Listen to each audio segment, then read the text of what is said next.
수천만 명의 한국인들이 매일 한 가지 약을 복용하면서 바로 그 약이 자신의 심장을 서서히 망가뜨리고 있다는 사실을 모르고 있습니다. 특히 50대, 60대를 넘긴 분들에게는 더욱 위험합니다. 작은 약 한 알이 오래 복용되면 원래 건강했던 심장을 낡은 펌프로 만들어버릴 수 있습니다. 끊임없이 힘이 부족하고 끊임없이 과부하가 걸리며 때로는 아무런 경고 신호도 없이 완전히 멈춰버리기도 합니다. 2023년 국제심장학 저널 JACC에 발표된 연구에 따르면 아시아 고령 환자 수천 명을 추적 관찰한 결과 이 약을 6개월 이상 지속적으로 복용한 그룹은 복용하지 않은 그룹에 비해 심근 기능 저하 위험이 2배 높았으며 심부전으로 인한 입원율은 43% 증가한 것으로 나타났습니다. 혹시 지금 이 약을 매일 복용하면서도 그 사실을 모르고 계신 건 아닌가요? 저는 심장내과 전문의 이호성입니다.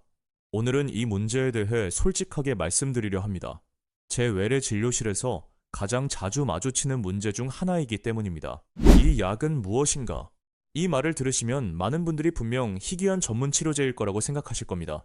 하지만 사실 이 약은 여러분의 가정약장 안에 이미 있을 수 있고 처방전 없이도 집 근처 어느 약국에서나 자유롭게 구입할 수 있습니다.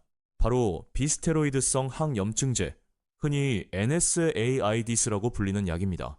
한국에서는 진통제, 소염제라는 이름으로 더 익숙하며 이부프로펜, 나프록센, 디클로페낙 같은 성분이 대표적입니다. 많은 어르신들이 무릎 관절통, 어깨 결림, 만성 요통 때문에 이 약을 매일 복용하고 있습니다.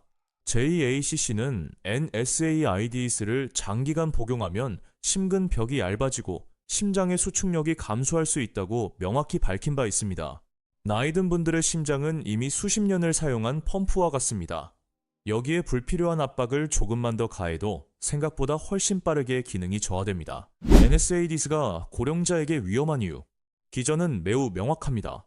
NSAIDs는 몸 안에 수분과 염분을 축적시켜 혈관 내 압력을 높이고 심장이 더 강하고 더 자주 수축하도록 강제합니다.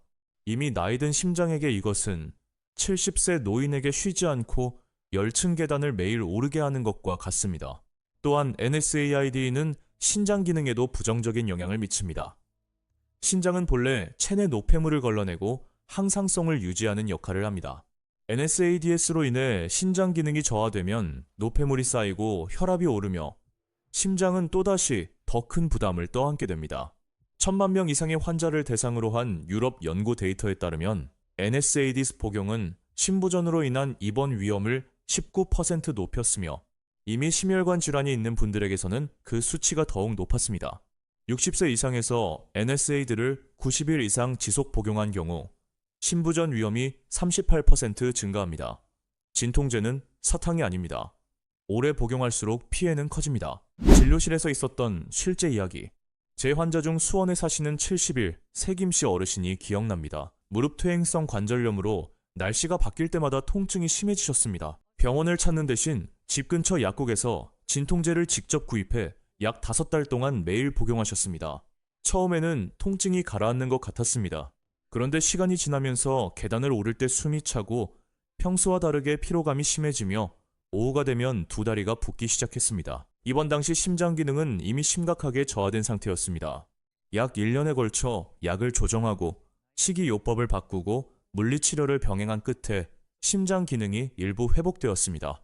조금 더 일찍 저를 찾아오셨더라면 아마 그렇게까지 되지는 않으셨을 겁니다. 이것은 특별한 사례가 아닙니다. 국내 주요 심장 전문병원 통계에 따르면 심부전으로 입원한 환자의 30% 이상이 처방전 없이 구입한 진통제를 남용한 이력이 있었습니다. 많은 분들이 처방전이 필요 없는 약은 당연히 안전하다고 생각합니다. 그것은 매우 심각한 오해입니다. 특히 주의가 필요한 분들. 첫 번째 그룹은 60세 이상 어르신으로 심장과 신장 모두 세월과 함께 자연스럽게 노화되어 있기 때문입니다. 두 번째 그룹은 고혈압이 있는 분들입니다. NSAIDs는 혈압을 높여 이미 부담을 받고 있는 심혈관계에 이중으로 위험을 가합니다. 세 번째 그룹은 심부전, 심근경색, 뇌졸중을 경험하신 분들로 NSAID를 계속 복용하면 재발 위험이 매우 높습니다. 네 번째 그룹은 만성 신장 질환자입니다. NSAID는 이미 약해진 신장 기능을 더욱 악화시킵니다.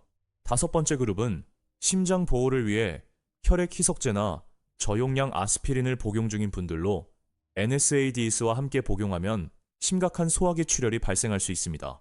이 중 어느 하나라도 해당되는데 매일 진통제를 자의로 복용하고 계신다면 이번 주 안에 심장내과 진료를 예약하시길 권합니다. 그런데 왜 의사들은 아직도 NSAID를 처방하나?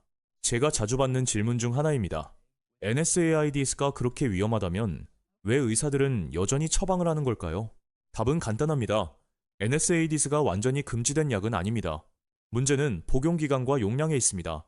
부상 후 급성 통증, 염좌, 작은 수술 후 통증 등을 3일에서 5일 정도 단기간 치료하는 데 사용하는 것은 대체로 큰 문제가 없습니다. 하지만 의사의 관리 없이 수개월, 수년에 걸쳐 장기 복용하는 것은 특히 심혈관 질환이 기저에 있는 고령자에게는 매우 위험합니다. 그런데 많은 분들이 바로 그것을 매일 반복하면서도 전혀 인식하지 못하고 있습니다. 그렇다면 타이레놀은 더 안전한가? 흔히 선택하는 대안이 바로 아세트아미노펜, 즉 한국 가정에서 익숙한 타이레놀입니다. 타이레놀의 장점은 NSAID에 비해 심장과 신장에 미치는 영향이 훨씬 적다는 것입니다. 하지만 타이레놀도 완전히 무해하지는 않습니다. 하루 3000mg을 초과해 복용하면 심각한 간 손상, 심하면 급성 간부전으로 이어질 수 있습니다. 음주량이 많거나 이미 간 질환이 있는 분들은 특히 주의가 필요합니다. 염증이 없는 통증이라면 고령자에게 타이레놀이 NSAID보다 대체로 안전한 선택입니다. 다만 관절염이나 건염처럼 염증이 원인인 통증에는 타이레놀 단독으로 효과가 충분하지 않을 수 있으며 비약물 치료를 병행할 필요가 있습니다. 더 안전한 통증 완화 방법. 그렇다면 통증이 있을 때 어떻게 해야 할까요? 제가 환자분들께 주로 권하는 방법들입니다. 첫 번째는 온찜질입니다. 온찜질팩을 통증 부위에 하루 2번, 한 번에 15분에서 20분씩 올려두는 방법으로 간단하고 비용도 들지 않으며 효과도 입증되어 있습니다. 두 번째는 매일 가벼운 운동입니다. 아침 공원 산책 20분에서 30분, 혹은 건강이 허락된다면 주말 가벼운 등산도 좋습니다. 꾸준한 운동은 혈액순환을 돕고 관절 경직을 줄여주며 약 없이도 자연스럽게 통증을 완화합니다. 세 번째는 매일 아침 스트레칭과 양생체조입니다. 기공, 태극권 혹은 간단한 스트레칭 동작들은 50세 이상 어르신들에게 매우 잘 맞으며 심장에 부담을 주지 않으면서 통증을 줄이는 데 도움이 됩니다. 네 번째는 자연식품을 통한 오메가3 보충입니다. 한국인은 고등어, 청어, 참치처럼 오메가3이 풍부한 생선 중심의 전통 식단이라는 큰 이점이 있습니다. 이러한 생선에서 얻는 오메가3은 자연스럽게 염증을 줄이고 심혈관 건강을 보호하는 데 효과적입니다. 생선을 충분히 드시기 어렵다면 고품질 오메가3 영양제로 보충하셔도 됩니다. 이호성 원장의 마지막 당부. 다시 한번 강조드립니다. NSAIDs가 절대적인 적은 아닙니다. 문제는 어떻게, 얼마나 오래 복용하느냐에 있습니다. 올바른 방법으로 올바른 시점에 의사의 관리하에 복용한다면 안전합니다. 하지만 아무런 관리 없이 수개월, 수년을 스스로 복용하는 것은 전혀 다른 이야기입니다. 이 나이에는 일시적으로 통증을 끄는 것보다 심혈관계를 지키는 것이 훨씬 중요합니다. 저는 환자분들께 이렇게 말합니다. 관절 통증은 며칠 참을 수 있지만 한번 약해진 심장은 남은 삶 전체를 앗아갈 수도 있다고요. 매일 진통제를 복용하면서 아직 심장내과 상담을 받지 않으셨다면 지금 바로 진료 예약을 하시기 바랍니다. 한국국민건강보험은 정기적인 심장검진과 예방상담에 대한 지원이 잘 마련되어 있습니다. 약 몇 알을 아끼려다 심장건강으로 그 값을 치르는 일이 없으시길 바랍니다. 이 영상이 도움이 되셨다면 진통제를 자주 드시는 부모님, 형제자매 혹은 가까운 분들과 공유해주세요. 좋아요를 눌러주시면 유튜브 알고리즘이 더 많은 분들께 이 내용을 전달하는 데 도움이 됩니다. 채널 구독도 해주시면 다음 영상에서 다시 만나뵐 수 있습니다. 저는 이호성 원장이었습니다. 끝까지 시청해주셔서 감사합니다. 다음에 뵙겠습니다.